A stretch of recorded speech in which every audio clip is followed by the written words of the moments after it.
is sometimes called the sunshine vitamin because sitting in the sun on a summer day like today, your body is able to produce vitamin D. The time needed to make enough vitamin D varies. For someone with my skin color, it would typically take about 10 to 15 minutes in a midday summer sun with my face and arms exposed. For older individuals or individuals with darker complexion, it might take 20 to 40 minutes. Other factors limiting vitamin D production include cloudiness, smog, and the use of sunscreen. This may lead to the question if excessive exposure to the sun can cause excessive vitamin D production. The answer is no. The body has its own feedback loop, which means you cannot overdose on vitamin D by sunlight.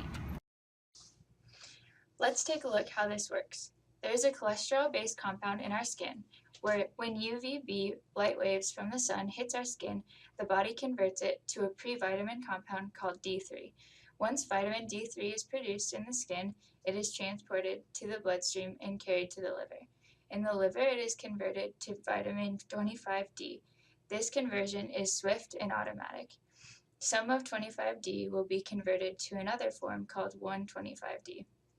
This occurs in the kidneys and is very limited and controlled.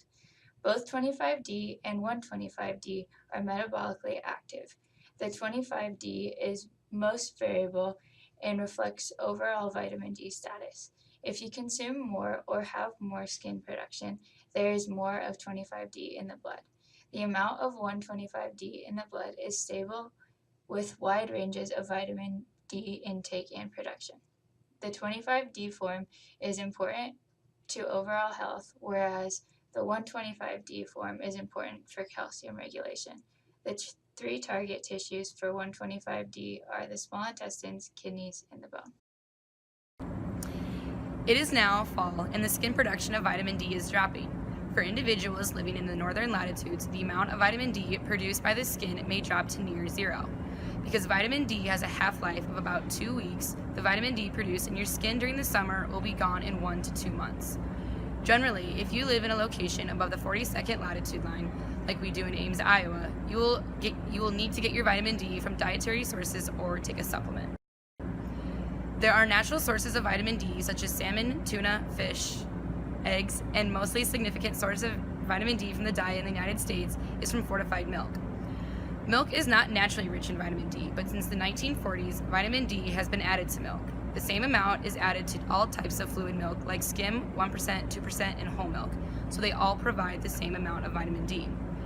Generally, foods made from milk such as cheese, ice cream, and yogurt are not made from vitamin D fortified milk, so they are not a good source of vitamin D.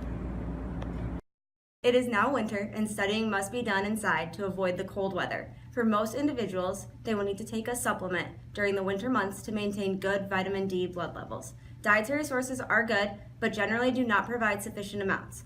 On average, they provide 4 to 6 micrograms of vitamin D, well below the RDA of 15 to 20 micrograms. Vitamin D is an important nutrient that many of us have in adequate levels. With skin production in the summer to needing food and supplement sources in other seasons, it is important to understand how to get vitamin D throughout the year.